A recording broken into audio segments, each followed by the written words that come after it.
Welcome to Sweet Life Beat Life. We hope this video helps. You begin by preparing the gear.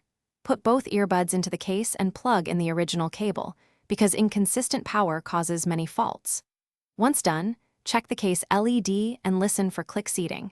You want secure contact between pins and contacts.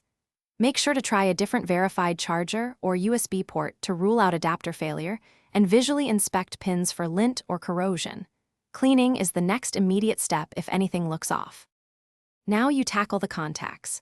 Power down and remove any case liners, then use a soft, dry brush or compressed air to dislodge lint from the case and earbud charging wells. If you see tarnish, moisten a cotton swab with 70% isopropyl and carefully wipe the pins. Avoid pooling liquid. Once cleaned, reseat the earbuds firmly, plug in power, and wait 5 minutes to observe the LED or device battery indicator. This verifies whether cleaning. If cleaning and testing fail, perform a factory reset. Follow the model-specific button sequence to clear firmware glitches, because software can prevent charging recognition. After reset, attempt charging one earbud at a time to identify a single fault unit, and use a known good cable and charger for consistency.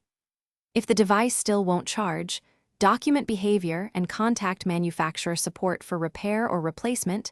Meanwhile, a key troubleshooting tip: if LEDs blink irregularly, swap cables and ports before concluding hardware failure. Thanks for watching. Consider subscribing if we helped you.